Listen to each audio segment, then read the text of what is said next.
South Korea की बात की जाए तो वहाँ पर एक पतली सी गली थी और हेलोइन फेस्टिवल एक तरीके का ऐसा फेस्टिवल होता है जिसमें ऑलरेडी लोग जो हैं उनमें एंजाइटी जो है वो फॉर्म हो जाती है और एंजाइटी एक बड़ा कारण है।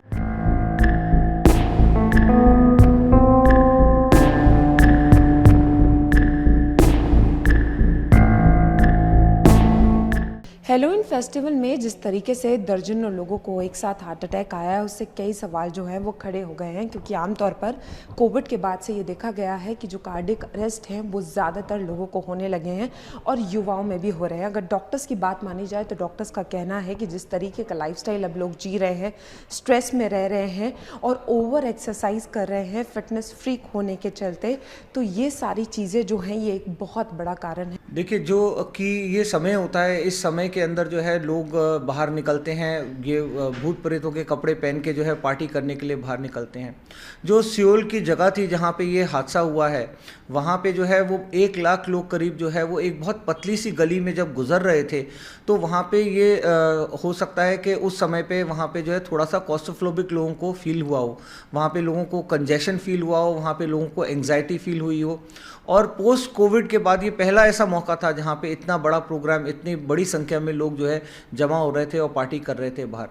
तो ऐसे समय में ये संभाविक है कि लोगों को जो है कुछ सांस लेने में दिक्कत हुई हो, कुछ भगदड़ वहाँ पे मच गई थी, कुछ लोग शायद गिर गए थे वहाँ पे जिसकी वजह से भगदड़ मच गई थी। उनको ऐसा लगा था कि भूत प्रेतों का जो है यहाँ पे कुछ साया आ गया है, जिसकी वजह से भगदड़ मचने की वजह से, घबराहट ज़्यादा होने की वजह से ये संभव है कि वहाँ पे लोगों को हार्ट अटैक आ गया है। सर, एंजाइटी को भी जो लोग हैं वो इस चीज़ से जोड़ते हैं, तो इसके क्या लक्षण होते हैं? जैसे अगर एंजाइटी हो रही तो कैसे लोग समझें कि कैसे इस सिचुएशन से बाहर निकलें? देखिए, एंग्जाइटी के जो मेन लक्षण होते हैं वो ये होते हैं कि घबराहट बहुत ज़्यादा होना, उसके बाद ऐसा हो सकता है कि माथे पे थोड़ा सा पसीना आना, उसके बाद हाथ का जो है वो ट्रेम्बलिंग करना, जिसको हल्का हल्का हाथ हिलना कहते हैं, शिवरिंग करना हाथ का, तो ये एंग्जाइटी के लक्षण हो सकते हैं। साथ में अपनी दिल की धड़कन जो हमें नॉर्मली महसूस नहीं होती है, वो दिल की धड़कन महसूस होने लगना, तेज़ तेज़ से सांस लेने लगना, ऐसा लगना कि कोई चीज़ जो है वो मेरी तरफ आ रही है या मेरे से दूर जा रही है। तो ये सारे सिम्टम्स होते हैं एंग्जाइटी के। अगर इस तरह के सिम्टम्स हैं तो डेफिनेटली इसको जो है वो मेडिकेशन से, रिलैक्सेशन से, योगा से ठीक किया जा सकता है। सर, जैसे हमेशा ये बात होती है कि बॉडी हमेशा अलार्म करती है, तो कैसे आजकल, क्योंकि हार्ट अटैक, कार्डियक अरेस्ट बहुत कॉमन होता जा रहा है, लोग कैसे इसे समझें? क्योंकि अब युवाओं में भी देखा जा रहा है कि ऐसा हो रहा है, कहीं लोग डांस कर रहे हैं तो हैप्पी मोमेंट्स में देखा गया कि उनको कार्डियक अरेस्ट हो गया, तो उसको कैसे समझा जाए? देखिए, बहुत सारे अब इंसिडेंसेस ऐसे आ रहे हैं जिसमें यंग लोगों को हार्ट अटैक हो रहा है। इसके मुख्य कारण ये है कि एक फ़िटनेस लेवल जो है यूथ का इंडिया में जो है वो बहुत अच्छा नहीं है। इसके कई कंट्रीब्यूटिंग फैक्टर्स हैं। एक इसका कंट्रीब्यूटिंग फैक्टर कोविड भी रहा है। कोविड में 2 चीज़ें मेनली हुई हैं। एक चीज़ ये हुई है कि जो लोग कोविड से बीमार हुए हैं उन लोगों के अंदर ये देखा जा रहा है, जो लोग कोविड से बीमार हुए हैं उनके अंदर जो है ऑलरेडी ब्लीडिंग एंड क्लॉटिंग दोनों की जो सिम्टम्स है, दोनों की जो प्रक्रिया है बॉडी के अंदर, वो बहुत ज़्यादा हो गई है, जिसकी वजह से ये सिम्टम्स आ सकते हैं। दूसरी चीज़ ये है कि इंडिया के अंदर हम ये नोट कर रहे हैं और कई सालों से इस चीज़ को नोट कर रहे हैं कि हर जनरेशन के बाद जो है वो हार्ट अटैक जो है वो 2-3 साल जल्दी आ जाता है। तो अगर किसी को जो है वो 55 साल की उम्र में हार्ट अटैक आए तो उसके बेटे को जो है ये संभव है कि 50 साल की उम्र में हार्ट अटैक आ जाए। तो इस हिसाब से देखा जाए तो इंडिया एक यंग जनरेशन है और इंडिया के अंदर अब ये स्थिति जो है वो 35-45 के आसपास की एक रेंज आ गई है, जिसके अंदर हम देख रहे हैं लोगों को हार्ट अटैक आ रहा है। उसके बाद जो है binge eating and binge watching, ये एक बहुत बड़ा कारण रहा है, जिसकी वजह से लॉकडाउन की वजह से जो है लोगों ने एक समय पे बैठ के लंबी लंबी नेटफ्लिक्स सीरीज़ देख लेनी है, 6 घंटे 8 घंटे जो है वो टीवी के आगे बैठे रहना है, कंप्यूटर के आगे बैठे रहना है अपना टाइम पास करने के लिए, और लंबे समय तक जो है जंक फूड खाते रहते हैं। इस वजह से भी जो है वो हार्ट अटैक की स्थिति जो है वो बढ़ गई है। और कुछ लोग जो हैं वो अपने फिटनेस पे ध्यान नहीं दे रहे। तो अगर आप जो है कोई फिजिकल एक्सरसाइज करने जा रहे हैं, कुछ काम करने जा रहे हैं, जिम में आप जो है अब सोचते हैं कि मुझे जिम ज्वाइन कर लेना चाहिए, तो ऐसे समय के अंदर ये चीज़ ज़रूरी है कि आप अपने एक बेसिक मेडिकल चेकअप कराएं, अपना एक बेसिक फिटनेस कराएं और उसके बाद आप उस प्रोसेस को लें। इसके अंदर जो है आपकी सबसे ज़्यादा सेफ्टी रहेगी। सर, आपने फिटनेस और जिम का जिक्र किया, लेकिन कई बार देखा गया कि जिम करते करते, इनफैक्ट ट्रेडमिल पे भी कई बार ऐसा हुआ है कि हार्ट अटैक आया, तो इसका क्या कारण है कि जो लोग फिटनेस फ्रीक हैं उनको भी हार्ट अटैक आ रहे हैं? देखिए, जो लोग जिम में जा रहे हैं उनके लिए तो मैं ये कहूँगा कि जो लोग जिम ज्वाइन करना चाहते हैं उनको अपना मेडिकल चेकअप कराने के बाद जिम ज्वाइन करना चाहिए, और एक्सरसाइज जो है वो बहुत स्लो ग्रेड पे लेनी चाहिए। आजकल का जो ज़माना है उसके अंदर जो है वो फिजिकल बॉडी को अपने अच्छा दिखाने के लिए लोग जो है बहुत एग्जर्ट कर लेते हैं, बहुत ओवर एग्जर्ट कर लेते हैं, जितनी उनकी कैपेसिटी है उससे ज़्यादा भी। आप जानते हैं कि डाइटिंग इतनी ज़बरदस्त होती है कि बिल्कुल ही फूड कट डाउन कर लेते हैं, या बिल्कुल ही आजकल लोग कीटो डाइटिंग के ऊपर भी जा रहे हैं, जिसके अंदर बहुत ज़्यादा फैटी फूड का जो है वो इस्तेमाल करते हैं। उसके बाद लोग जो है जब जिमिंग करते हैं तो कुछ लोग जो है ऐसे प्रेरणा में आ जाते हैं जिसमें वो लोग कुछ इंजेक्शन या कुछ दवाइयाँ ऐसे लेते हैं जिससे उनकी बॉडी जो है वो बूस्ट हो। तो ये सब चीज़ें जो है वो बहुत ज़्यादा हार्ट के लिए और बॉडी के लिए हार्मफुल होती हैं, इनको अवॉइड करना चाहिए। इसको हमें देखना चाहिए कि जो इटावान में कोरिया में हुआ वो एक वहाँ का पार्टी डिस्ट्रिक्ट है, और सडनली 1 लाख लोग वहाँ पर पहुँच गए, और एक बहुत ही पतला सा एली था जहाँ पर सब लोगों ने सडनली जाने की कोशिश करी, और ऐसी जगह थी कि जहाँ पर एल्बो टू एल्बो भी लोगों को जगह नहीं मिल रही थी।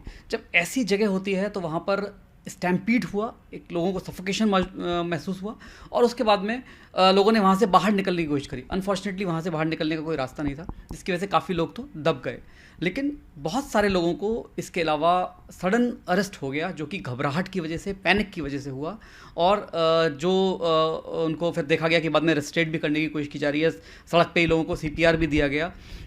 तो ये जो उनको कुछ लोगों को जो प्रॉब्लम हुई वो पैनिक और सडन कार्डियक अरेस्ट की वजह से हुई।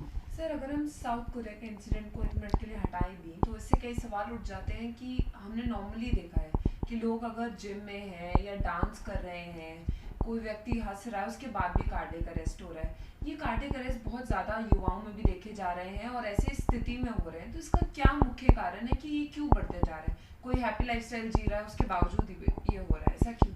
ये ख़ास तौर से जब हम कोविड से बाहर निकले हैं उसके बाद काफ़ी कॉमनली देखने में आया है। अक्सर सुनने में आता है कि हेल्दी लोग जो कि जिम रेगुलरली करते थे, जिम में एक्सरसाइज करते करते उनकी सडनली डेथ हो जा रही है, कार्डियक अरेस्ट हो जा रहा है।